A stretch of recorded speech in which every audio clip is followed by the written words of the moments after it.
Hello there. Good afternoon from Lima. It's 3:30 p.m. here on a rather hot day. It's about 30 degrees outside. It's 8:30 p.m. in London. The webinar is due to start right now, so I hope you're able to join me. I hope you're able to see me. Rather minimalist decor you'll see behind me indicates that I haven't yet started my school year. We begin on the 28th of February after a mammoth summer holiday. I hope you managed to tune into the other webinar that I gave earlier on in my holiday on filling in the forms. If you haven't seen that, you can check it out on the webinar page. Okay, so today's webinar is all about the impact of TOK, the TOK impact webinar. And I'm going to explain why I've chosen that title via a series of questions. This webinar is a little less formal than some of the other ones. There's no sort of supporting documents. It's really me just kind of ranting and saying the reasons why I think TOK is such an incredible subject, why it's so important, and how it can make a genuinely life-changing effect on both the students and the teachers that are involved. So my first question is simply, who am I? I think I should begin with a little introduction of who I am. So, you know, my name is Michael Dunn. I'm head of theory of knowledge here at Newton College in Lima, Peru. I'm also the creator of theoryofknowledge.net, which is the world's biggest online resource for the subject. I hope it's also one of the world's best resources for TOK. I originally trained as a history teacher. I taught in London. I taught in a school in Cambridgeshire. I've taught in Suffolk, and then I sort of branched out a little bit and spent time in Colombia, and have kind of yo-yoed between Peru and the UK over the last 12 years or so. I began teaching the diploma in Colombia, in the Anglo-Colombiano in the wonderful Bogota. I've taught in total of 3 different schools in Peru. And I began teaching theory of knowledge in 2011. The reason why I'm giving this story is that theory of knowledge, I took quite a while to come to theory of knowledge. I was always a very, very passionate history teacher. I taught politics as well, which I loved. But as soon as I began teaching theory of knowledge, I was hooked. I became obsessed with it, probably unnaturally and unhealthily obsessed with it. Every book I read now becomes an opportunity to bring more theory of knowledge ideas into a classroom. Every film I watch, I'm thinking, how can I use this to bring more ideas to my students? Sometimes I want to switch it off, but you can never switch it off. It's a wonderful thing, I suppose, if a little bit fanatical. So why do I think it's such a special subject? That's my second question. Why do I think TOK is so special? What are the sort of key aspects of it that make it so special? I think that what the IB say TOK does, it does do and should do. It brings together all of the strands of the IB diploma. It gets students to question the sources of their knowledge in all of the other subjects that they're looking at. It gets them to look at their other subjects in a different way, how they would never do if they didn't have theory of knowledge. It's one of the, you know, for that reason makes the IB diploma such a special educational program and far superior, I think, to any of its rivals. There's no exam, which I find spectacularly brilliant. I loathe exams. I think they're an unnatural and pointless way of testing a human being's potential. I always hated exams as a student. I hate them as a teacher. So there you go. I'm unashamedly against exams. I think they only really exist because the university system kind of imposes them upon us. So we feel that we have to get our kids into that kind of frame of mind. And TOK is just a wonderful way of breaking that mindset. And it allows them much more creativity. It allows them to go places that they can't do when there's an exam at the end of it, and they have to cram exactly the right sort of content in order to pass those exams. The curriculum is brilliantly fluid. It can almost be anything that you want it to be, as long as there's a structure, a framework in there. It's also brilliantly adaptable. Theory of knowledge can come in any subject, of course. We're all TOK teachers. I've given workshops saying this. We're all TOK teachers, whether we know it or not. And that's what I sort of love about it. It's so adaptable. It flows into so many other subjects. I could go on talking about why I think theory of knowledge is so wonderful, but I'm gonna try and do that via other questions. So my third question is, how do I inspire my students? How do I try and inspire my students? I know my students enjoy my lessons. I don't want to sound arrogant or conceited about it. I know they enjoy my lessons. How do I try and make them enjoy my classes? How do I try and inspire them?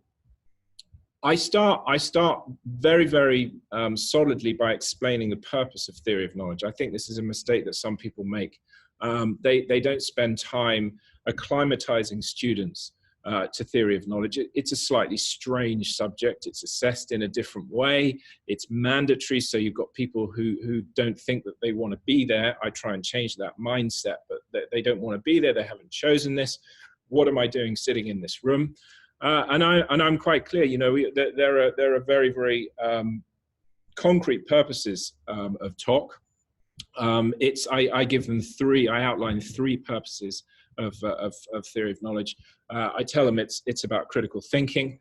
It's about thinking in a different way, and it's about being open-minded.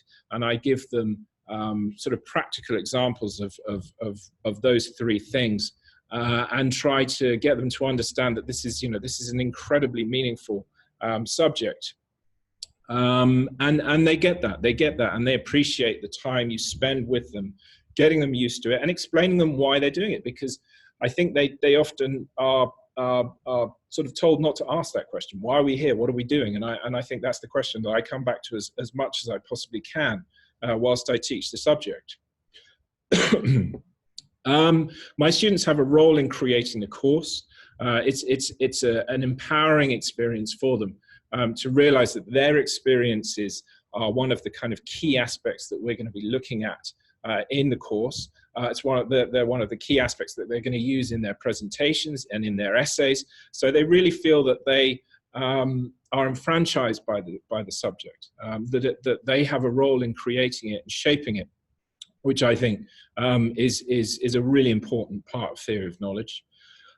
We look at a bunch of really, really cool ideas during the course that I've created.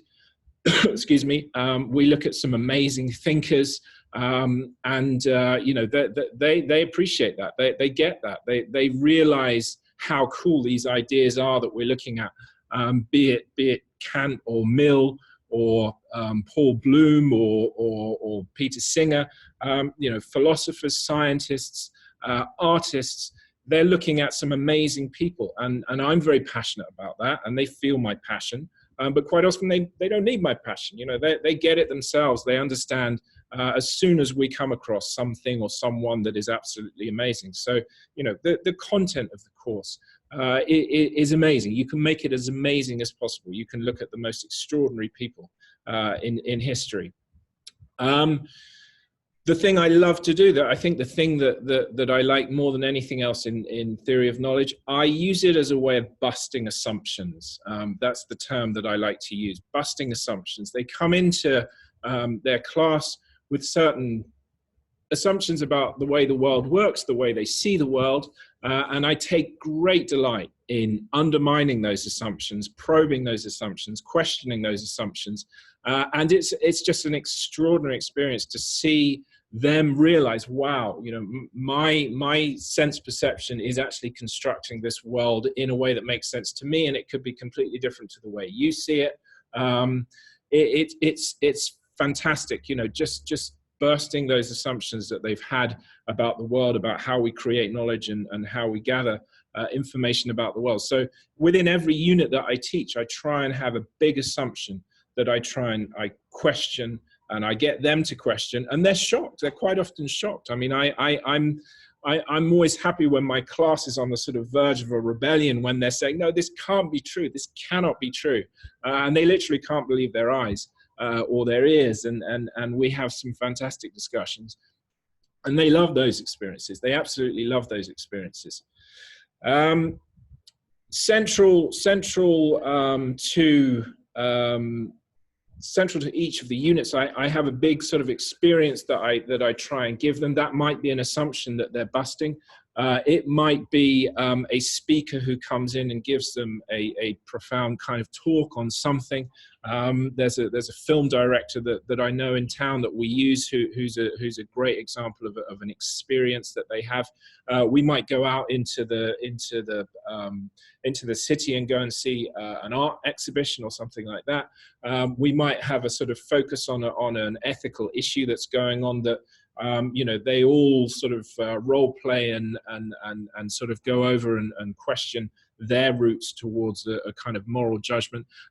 So that this varies year on year, but I try and build in as many of these central experiences as I can, and it really helps them because they remember each of the units that we've looked at, each of my big questions via these experiences. Finally, I give a lot of support during the assessment tasks. I think the assessment task, particularly the essay, can turn students off. And the way around that is to give them as much help as possible. Obviously not stepping over any of the lines that the IB stipulate, but those 3 interactions, for example, for the essay, I take great pleasure in those meetings. I think we have some fantastic discussions about the prescribed titles and wrestling with the concepts at the heart of the prescribed titles. And I think those are fantastic opportunities to really further the understanding of your students. So even the assessment tasks that are sometimes seen as a bit of a burden, they're quite onerous. We overcome those by me giving a lot of support to my students, and they appreciate that, and we enjoy the process. So that's another way in which I think I inspire my students. The next question is, well, do my students do well in TOK? It's all very well talking about how wonderful they find the course and how much they enjoy it. And the cool ideas that we look at, but do they actually do well, or do they sort of bomb on their essay and the presentation? Well, obviously, I wouldn't sort of feel that I could sit here and set myself up as any kind of authority on TOK, if there is such a thing, if my students didn't do very well. My students are predominantly, almost all second language English speakers, so they already have one challenge which many other students don't have. They come from actually quite a cloistered society here, which again I sometimes feel works against us. They don't perhaps get out as much as say European students who are in an international school with hundreds of different nationalities. We have far fewer nationalities here, so I do have some challenges with my students. This is also a non-selective school, so some of them struggle with some of the concepts of the IB diploma and the ones within theory of knowledge. So I'm not teaching hardcore academic students. I'm very happy that I'm not teaching hardcore academic students, because theory of knowledge to me, if it's going to be of any use, if it's going to be of any value, should be something that's approachable by any student. And it's certainly not a course, a difficult, inaccessible course in philosophy. It's far from being that. It's a practical course. It's a real course. It's a course that connects us to what's going on out there. So this is actually a great school to teach theory of knowledge, because to make it work for my students, I really think kind of justifies it as a course. Do my students do well? That was the question. They do very well. They do very well in their presentations, particularly. I give them, a lot of support as they're doing their presentations. I encourage them to find very, very recent real life situations. You know, I'm very anti-textbook. I'm all for textbookless talk. So I don't like them fishing out the usual kind of cliched real life situations, even as the kind of subsidiary real life situations. So we have very good main real life situations at the heart of our presentations. I help them to construct the central knowledge question, which by the time they come to do their presentation, they're pretty good at. Still some uncertainty about second order knowledge amongst some of my students, so I have to help them to get to that point. But they all manage to come up with a great kind of premise for their presentations. And although we don't have a great deal of practice in presentations, they are excellent orators, and they've been trained in all of their subjects to support their ideas with evidence, with other real life situations. So they do very well in the presentations. The essay is always more challenging, but my students again are really understanding that in order to score highly, you've got to wrestle with the prescribed title, and you've got to show that you're wrestling with the prescribed title. So they're really understanding what's at the heart of taking on a TOK essay. The results that we've just had, because we're obviously Southern Hemisphere, so our results have just come back, were very good. We had no kind of moderation from the IB. They were very happy with the titles that we had chosen in the presentation. We had several A's in the essay. One in particular was absolutely fantastic, and I'm going to be using it as a kind of model essay. So I'm very pleased with the way theory of knowledge is progressing. At the end, I will do a little sort of pitch for my kind of big question approach. The group of students that I've just taught is the first one that have done the whole of the big question framework, 2 years of theory of knowledge, structured via questions rather than the areas of knowledge and the ways of knowing, and it's a far more effective way of teaching the course than just going through kind of like a shopping list. You know, the different areas of knowledge, the different ways of knowing. You know, this week we're doing history, then we're going to do the sciences, then we're going to do language, whatever. It's a much more effective way of doing theory of knowledge than that, and the results that we've just produced really prove that. So I'm very happy that that's happened. So the short answer is, in terms of their essay and the presentation, yes, my students do very well in theory of knowledge, but I think there are lots of ways of measuring success in theory of knowledge, and I think it's a course that's much bigger than its final assessment. I think the assessments don't really do justice to the course itself. I think the course is absolutely fantastic, as I've said.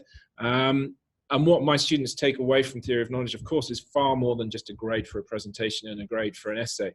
I truly believe that they have, I've changed their lives, or they've changed their own lives via theory of knowledge. And I think that they will always remember the things that they've learned in theory of knowledge. So that, for me, of course, is much more of a success. I also encourage my students to use theory of knowledge and the ideas within it and the people they meet as a central kind of aspect of their university application.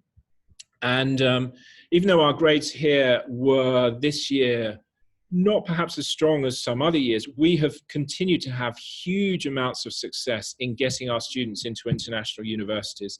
You know, traditionally this school has not managed to get that many students overseas. They've tended to stay local, which is fine, but we're trying to encourage a more aspirational kind of outlook. Now we've got a student into Oxford, we're getting them into Canada, they're going all over Europe. And theory of knowledge, it's genuinely a part of that, because they are able to say in an interview, they're able to say in their personal statements, you know, this is my intellectual outlook, this is my worldview, and this is how subjects such as theory of knowledge have shaped it. So I think that's another measure of success, which is tangible. I'm going to go on to my next question, my penultimate question. So as I've said, you know, this is a much more sort of informal webinar, and it won't last as long as my other webinars. So my fifth question is, I suppose the big one, does TOK really offer a life-changing experience?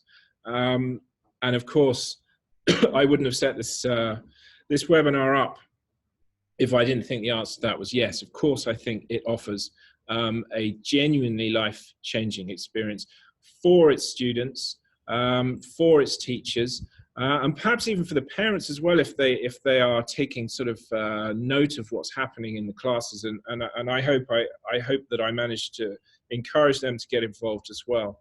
I think theory of knowledge completely gets students to completely reevaluate what they think they know about the world, down to the kind of fundamentals of seeing and hearing things. You know, that idea that I start with in my first big question, that, you know, reality is essentially constructed by us in a way that just makes sense to us, completely shatters their kind of faith in an objective reality. There suddenly is no longer an objective reality. Reality is subjective. It differs according to who you are and what you are. And from there, you know, we build on to have a look at how your perspective completely kind of dictates the way you look at, well, many of the areas of knowledge, but particularly history we focus on. We look at ways in which knowledge completely overlaps. And actually, in the IB diploma, you know, to think of your 6 different subjects as discrete kind of areas is of course wrong, because everything is overlapping. Everything depends on each other, which is another sort of fundamental thing for them to understand. They understand that knowledge changes over time, that it's constantly being reevaluated, reassessed, rewritten, not just in history, as I've mentioned, but also, you know, in the sciences. Obviously, our idea of what art is changes over time. And I also get them to think about, you know, in our final big question, what is an expert? What is an expert knower? I think some of them might have the idea that they themselves are expert knowers, that there is a sort of single type of expert knower in a field. And I get them to understand that there are so many different sort of visions of life, many of them wrong, but many of them perfectly valid. And so their idea of sort of expertise is one that is sort of tested and challenged. We look at ways in which the ideas about the world are represented and how that can completely change our perception of reality. So all of these big questions that we look at, all of the thinkers and the ideas we look at, fundamentally challenge the way they look at the world. And I think it has a huge, long-lasting impact on them. And I ask them at the very end of the course, after they've done their essay, after they've done their presentation, you know, how did you feel about the course? It's sometimes a slightly kind of nerve-wracking question to ask, because you obviously risk them saying, well, I didn't learn nothing, sir. But of course, you never get that. I've had fantastic responses from my students. They all have something to say. They all have a profound experience to share. Many of them have many sort of profound experiences to share. My walls never look like this. This is at the beginning of term, but normally they're covered with work, they're covered with ideas. And my students, you know, sit in the classroom on that last lesson. They look around, they point at things that they've created, they point at ideas that they've come across, and they say, you know, I remember that idea, so that was extraordinary. I remember that thinker, you know, she was absolutely amazing and really opened my ideas to how memory works, and so on. So I really, truly think that this is a life-changing experience for students. I think that's how it should be seen by everyone. I truly believe that theory of knowledge is the most valuable and important part of the IB diploma course.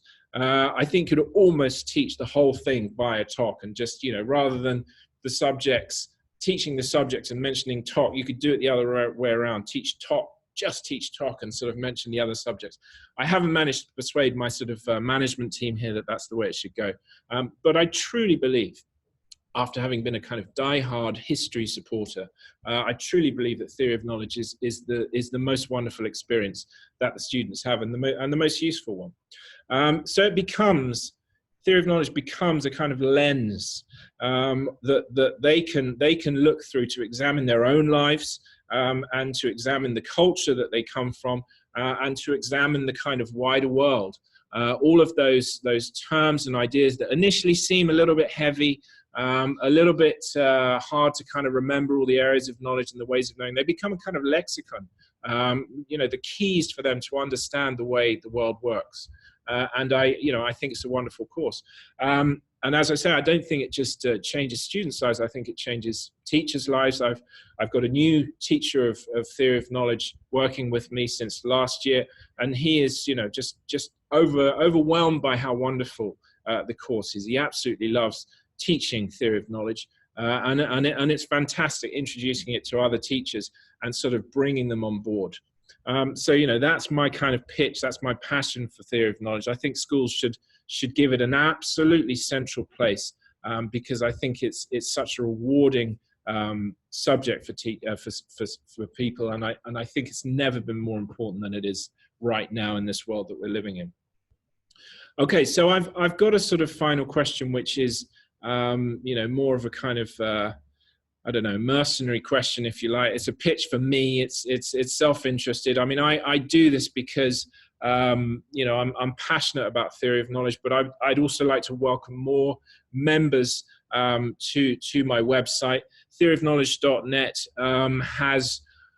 we're close to 600 schools as members around the world, amongst them some of the very best international schools. So it's been a great journey to get here, and having so many people on board, sharing ideas with us, using the way that I teach to deliver the course in their school. So it's fantastic.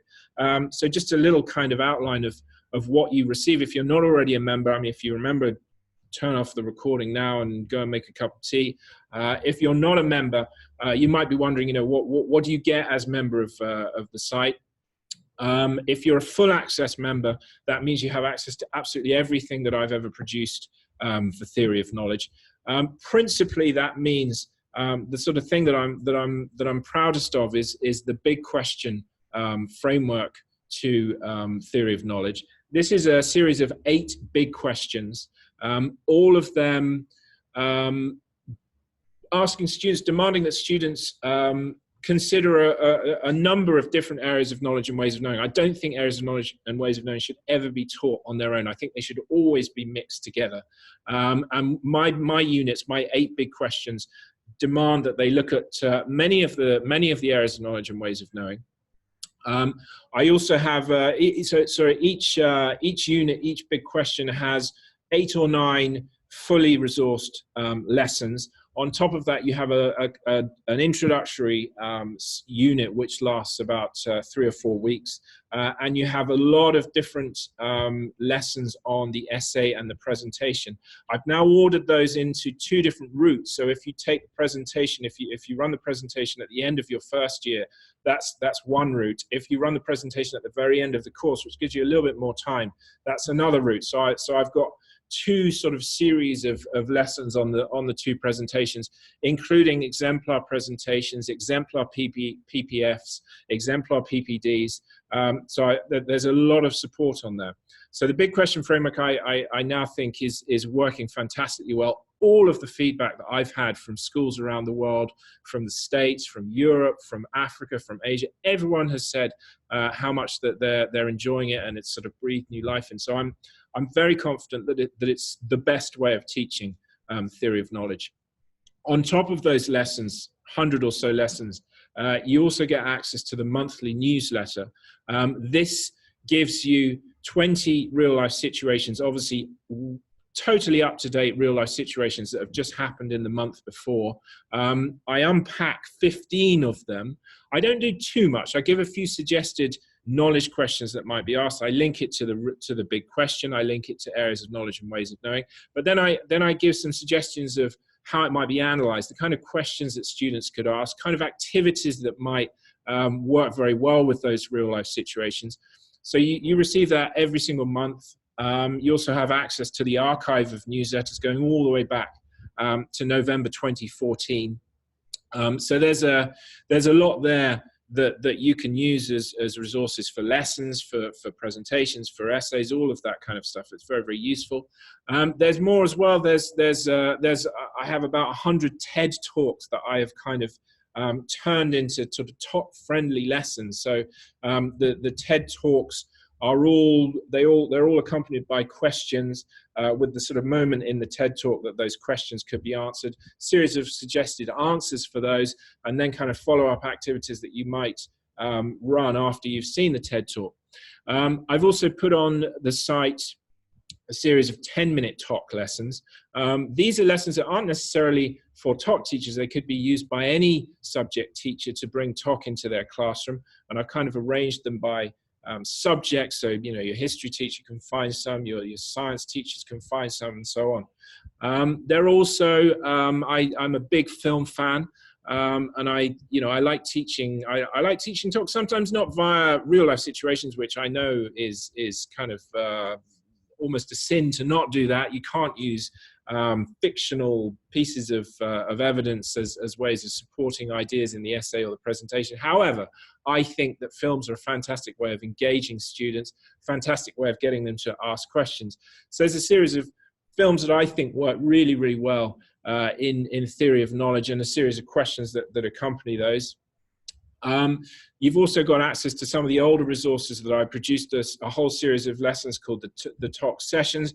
These are a little bit out of date, but some of them have some good ideas for classes as well. But they've basically been superseded by the big question framework lessons. You also get support from me.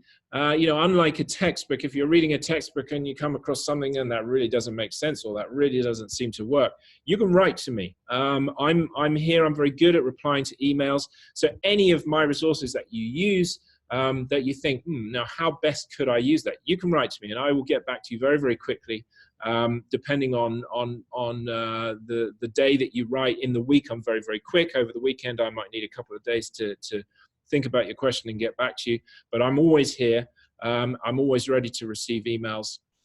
And any questions you have about, things not related to what I do, any questions about the essay or the presentation, I'm happy to answer those questions, and I will get back to you. So as a member, you have many, many privileges. I think you have absolutely everything as a member to deliver the course extremely effectively. I don't like textbooks. I make sure that my students don't read textbooks, because I think they give the wrong idea about what knowledge is, how the world works. I like to push my students out in different directions, get them reading, get them watching, and that's what my lessons do. Obviously, the nature of my resources is such that they can be updated continually. I'm always tinkering with them. Every year I do a massive kind of overhaul of all of the resources, but they're constantly being updated and added to. So it's a very vibrant, very, very organic, very alive resource, if that doesn't sound too pretentious. Okay, that's the end of this short webinar. I hope you agree with me that that Theory of Knowledge is a fantastic course. I hope you agree with me that it belongs at the very center of any IB diploma school. I will continue my mission to spread the word about Theory of Knowledge. And I hope that you do the same as well. So many thanks. If you have any questions, one or two people have written in whilst I've been doing this webinar. It's much better to send me questions afterwards, and then I can give them a proper amount of time to consider, and then I can get back to you with a full answer. Everyone who has registered for this webinar will receive a recording of the webinar. So if you're watching this now and you're thinking, I missed that first bit, then I will send you the recording, and you can go through it again in your own time. Many thanks, and goodbye from Lima. Thank you very much.